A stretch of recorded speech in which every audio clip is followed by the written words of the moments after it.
Hello বন্ধুরা, বং reaction of 2.0 নতুন ভিডিওতে তোমাদেরকে স্বাগত জানাচ্ছি। বসেছি bachelor point season 1 episode number 3 first part react করার জন্য। তোমরা অনেকেই দেখছি কমেন্টে অনেক কথা লিখছো, তো সবই কমেন্ট পড়ি, প্রত্যেকটা কমেন্ট পড়া হয়। হ্যাঁ, হয়তো স্পেসিফিকলি কাউকে রিপ্লাই দেওয়া হয় না, বাট পড়ি অবশ্যই কমেন্ট। তো কমেন্টে দেখলাম তোমরা অনেকে বলছো কেন ভাগ ভাগ করে দিচ্ছ, পুরোটা দাও। তো দেখো, তোমাদেরকে আগেও বলেছি, এখনো বলছি, তোমাদের রিকোয়েস্টেই ভিডিও আনা। তো যথাসাধ্য চেষ্টা করি ভিডিওগুলো জানি পোস্ট করতে পারি, ভিডিওগুলো জানি রিয়াক্ট করতে পারি। অনেক রিক্সে এই ভিডিওগুলো পোস্ট করা, অবশ্য অনেক মানে রিক্স নিয়ে অনেক সমস্যার সম্মুখীন হয়ে ভিডিওগুলো পোস্ট করতে হয়। হয়তো সেটা তোমরা বুঝবা না, আমি বলার পরে হয়তো তোমরা সবাই একই কমেন্ট করবে, তো সেটা আমার তোমাদেরকে বোঝানোর দরকারও নেই। আমার মানে ভিডিওগুলো পোস্ট করতে প্রবলেম হচ্ছিল, তাই জন্য ভিডিওগুলোকে স্কিপ করা মানে স্প্লিট করা বলা যেতে পারে, দুটো ভাগে ভাগ করেছি, মানে একটা এপিসোডকে দুটো ক্লিপে ভাগ করেছি। দেখো, আমি রোজই ভিডিও দিই, তো আমার একটা ভিডিও একবারে দেওয়া আর দুটো ভিডিও দেওয়া এমন কোনো ব্যাপার। আমি একটা ভিডিও একবারে দিলে আমার উল্টো বেশি ভালো হবে, কারণ আমার সময় হয়তো কম লাগবে। তো ওটা কিন্তু আমার কাছে বেশি ভালো লাগা, বেশি ভালো হবে আমার পক্ষে, বাট আমি সমস্যার জন্য দিতে পারছি না, এটা হচ্ছে সত্যি কথা। এবার তোমরা যদি বিশ্বাস করো তো ভালো কথা, না বিশ্বাস করো তাহলে আমার কিছু করার নেই। হ্যাঁ, এবার যদি তোমরা বিশ্বাস না করো, এরপর আমি প্রুফ আছে আমার কাছে, তো আমি প্রুফ দেখিয়ে দেবো। আমার কাছে সমস্ত কিছুরই প্রুফ থাকে, তো প্রুফ আমি একদিন আবার পোস্ট করে দেবো, মানে কমিউনিটি পোস্টে দিয়ে দেবো। তো এই হচ্ছে কথা। এইবার ভিডিও দেখবো, আর লাস্ট ভিডিও মানে লাস্ট এপিসোডটা দারুণ ছিল, আমাদের বেশ ভালো লেগেছে, আমার তো খুব ভালো লেগেছে, খুব ইন্টারেস্ট লাগছে। আর আমি কিন্তু চেষ্টা করছি যে একদিনে জানি পুরো এপিসোডটা কমপ্লিট করার, মানে দুটো ক্লিপ আলাদা আলাদা দিয়েই আমি একদিনে কভার করার, যাতে তোমাদের মনে না হয় যে আজকে একটুখানি দেখছি কালকে একটুখানি দেখছি, তো এটা জানি না মনে হয়। কালকে অনেক চেষ্টা করা, অনেক অনেক মানে 10 থেকে 12 বার চেষ্টা করার পরে আমি সেকেন্ড ক্লিপটা রাত 11টার পরে গিয়ে পোস্ট করতে পেরেছি, মানে আগের দিন। তো এটা হয়তো তোমরা বুঝবে না, তোমরা হয়তো ভাববে যে আমি ইচ্ছে করে ভিডিও দিইনি, বাট ইচ্ছে করে কিন্তু কিছুই হয় না। আমি অনেক মানে এইটা নিয়ে খাটাখাটি করি, অনেক কিছু করার পরেই আমি ভিডিওটা দিতে পেরেছি।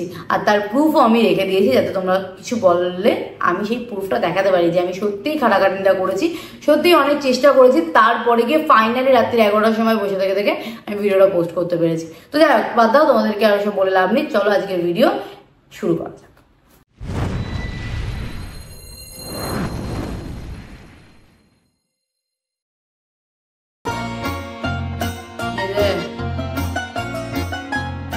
3 বুদ্ধিমান ঢাকা শহরে পোলা বানিয়েছে ভাই মন ছোট, কিন্তু কলিজাও ছোট, মনও ছোট। আরে বেটা, তোর কাছে খাতায় না চাইছি একটা, তোর কাছে কিডনি চাইছি নি। আরে মগর বাড়ি বরিশাল, মগর আত্মা লঞ্চের লাইন এত বড়। আবার এত বড় কই না ফাঁকিতে আমরা আপনার বিশাল বড় বানালাইছেন, আবার আপনি এত বড় বরিশালেরা বড়ই। আরে ভাইয়া, আমাদের ক্লাসে হচ্ছে, বাইরে হচ্ছে, গাছের তলা হচ্ছে, আপনি কি হারাদিন বোবার লাইন বই থান? আমি আজের কথা একটু কম বলি। উনি আজের কথা কম বলে। ও আচ্ছা, আপনি কোথায় উঠছেন? আমি উঠছি আমার জ্যাঠার বাসায়। তার বাসাটা অনেক বড়, বিশাল, কিন্তু ভাই শান্তি নাই ভাই। সিগারেটটা খাইতে যায় 6 তলা, তো নিচে নামো 6 তলা তোমার উপরে যাও, একটা বাড়িতে নেই লিফট। এই দিন রাত্রে আমি মন চাইছিল একটা সিগারেট খাই, আমি সিঁড়ি গোড়াত গেছি, টাকা দিছে দৌড়ান। রাইতে 12টার পর লাইট অফ করে দিতে হবে, কিনলে তবে ইলেকট্রিসিটি বিল উঠে। নোয়াখালীর লোক একটু হিসাবই। আচ্ছা আচ্ছাটা এরকম আর কি, বুঝছেন না? আপনি কোনায় উঠছেন?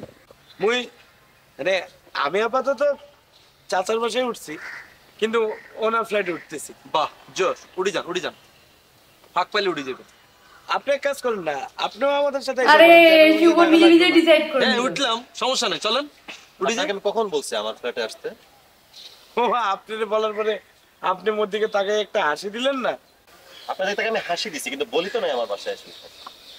নিজে তো উঠতেছি না, আবার লোকজন ডেকে নিয়ে উঠাচ্ছে। থাক, মুই একাই উঠি, আপনি বাদ দেন। আচ্ছা উঠে আস, দুজনে উঠে।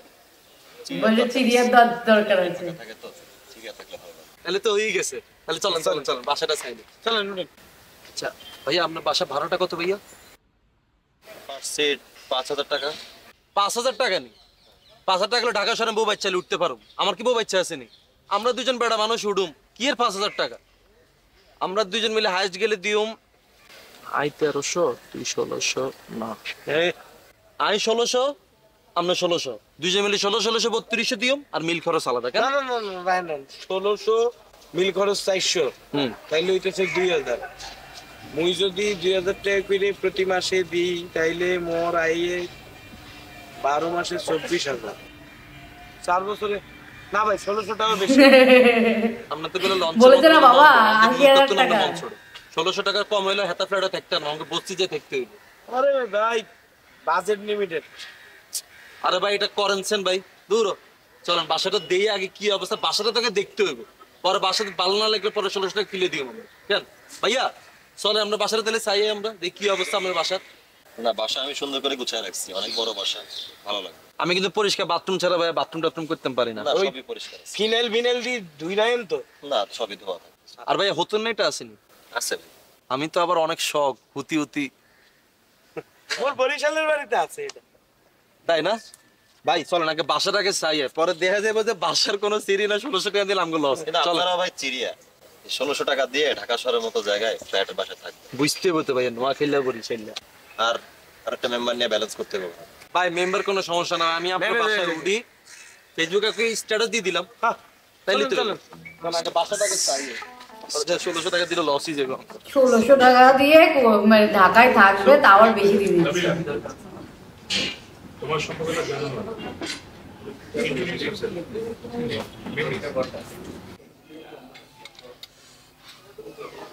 I'm Nabila. I live in Dhanmondi 27 number and my hometown is Chittagong. এইভাবে না, আমি কি ফ্যাকাল্টিজের মধ্যে জিজ্ঞেস করেছি বাংলায় বলো কই থাকো?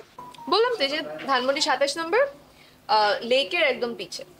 সো একলা থাকো না উইথ ফ্যামিলি? না আমরা 3 বোন এন্ড আব্বু আম্মু একসাথে থাকি। বাহ, ছোটখাটো সুখী ফ্যামিলি। নাবিলাকে তখন খুব সুন্দর দেখতে, মানে এখনো সুন্দরই দেখতে নাবিলাকে, আর তখনও বেশ ভালো দেখতে ছিল, এখন তো আরো বেশি সুন্দরী হয়ে গেছে। আচ্ছা বাট একটা স্ট্রেঞ্জ জিনিস নোটিস করলাম, মানুষজন তো ইউজুয়ালি দেশ থেকে বিদেশে যায় ফর স্টাডি, বাট তোমার ক্ষেত্রে তো রিভার্স, তুমি বিদেশ থেকে দেশে আসছো, ঘটনাটা কি? ঝগড়া কার সাথে? বাবা মার সাথে তুমুল ঝগড়া, অ্যান্ড ঝগড়া করে আমি বাসা থেকে বের হয়ে এসেছি।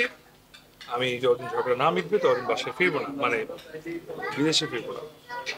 সো এখন আমার নিজের পড়ালেখার খরচ আমি নিজেই চালাচ্ছি from my savings, and trust me, States is a very expensive place to study, so Bangladesh was a better option for me. অবশ্য আমার টাকা পাঠায় প্রতি মাসে $2,000 করে পাঠায়, but it goes down my account, আমি তো ধরে দেখি। So you know, living on my own, having a good time. তুমি যদি চাও আমি তোমাকে একটা হেল্প করতে পারি। আমার কি help? আচ্ছা তুমি এখন কোথায় থাকো? হোটেলে। হোটেলে? Yeah. হোটেলে থাকো অনেক এক্সপেন্সিভ হয়ে যায় না? Well, I think I can afford it. হ্যাঁ, you can afford it, but কতদিন? I mean, how long can you survive in a hotel? At least planning for 4 years. 4 years? 4 years. আচ্ছা, but তোমার 4 years 4 হোটেলে years থাকবে। মনে হয় না হোটেলে থাকতে হবে। আমার একটা সলিউশন আছে তোমার জন্য। It's fine. I am happy in a hotel. Trust me, I can order food whenever I want. There is room service. They do my laundry. So আমি just যাই, ঘুমাই and চলে আসি, and I don't have to think about the place. That's it. আচ্ছা, but you know, মানে 4 বছর হোটেলে থাকাটা তো is like a very big deal. So তোমার যদি অন্য একটা বেটার অপশন থাকে তুমি ওটা নিবা না? কি option? আমার বাসাতে ইট ওয়াজ আ লেডিজ হোস্টেল আগে, বাট এখন আর কি আম্মু ওটা ব্যাচেলর ভাড়া দেয়। Wait. Ladies hostel থেকে ব্যাচেলার এই পর্যন্ত আসলো কিভাবে জিনিসটা? আসলে মানে আমার আব্বু ওই লেডিস হোস্টেলে যারা থাকতো তাদের জন্য আর কি একটু বেশি টেক কেয়ার করতো তো, সো আম্মু couldn't handle it, তাই ডিসাইড করলো যে না এখন ব্যাচেলারদেরকে ভাড়া দিবে। So what you can do is তুমি আমাদের বাসায় কয়েকজন ব্যাচেলারের সাথে একসাথে থাকতে পারবা। ওকে, সো এখন তোমাদের বাসা ব্যাচেলার দিয়ে ভরে যাবে। সো তোমার বাসা এখন একটা ব্যাচেলার পয়েন্ট হয়ে যাবে। হ্যাঁ, ইউ ক্যান সে দ্যাট। ওকে,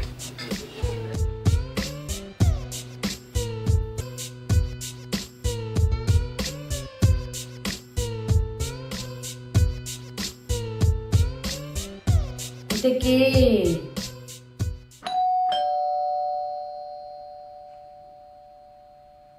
আর বেলি কে বাজানো? আরে আমাদের হাবু মিয়া যে। আচ্ছা, আমি এবার আশা করি বিষয়টা গেস করতে পারছি যে ওটা কে ছিল, কার পা দেখা যাচ্ছিল। কারণ আমরা সবসময় জানি যে আমাদের হাবু মিয়া আগাগোড়ায় কাজের বুয়ার প্রতি একটু বেশি নজর হাবু মিয়ার। তো আশা করি সেটা প্রথম দিকেও ছিল, তো ওটাই মনে হয় হচ্ছিল। আর যেই বেল বেজেছে অমনি হাবু মিয়া আবার গিয়ে ঘরে গিয়ে শুয়ে পড়লো, যেটা লাস্টে দেখলাম।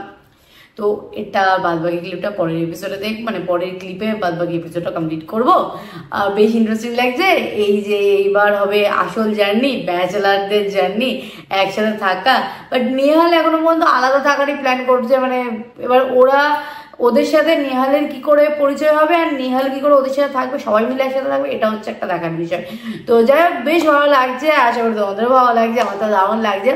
পুরো স্টোরিটা আস্তে আস্তে বুঝতে পারছি। আজকে যে ব্যাচেলার পয়েন্ট সিজন 5 চলছে তার শুরুটা আমি দেখছি, তো আমার খুব ভালো লাগছে, আমি তো খুব এনজয় করছি। আশা করি তোমরাও এনজয় করছো। আর এনজয় করলে কি করতে হবে সেটাও তোমরা খুব ভালো করে চ্যানেলটাকে সাবস্ক্রাইব করে রাখতে হবে, পাশে রাখতে হবে।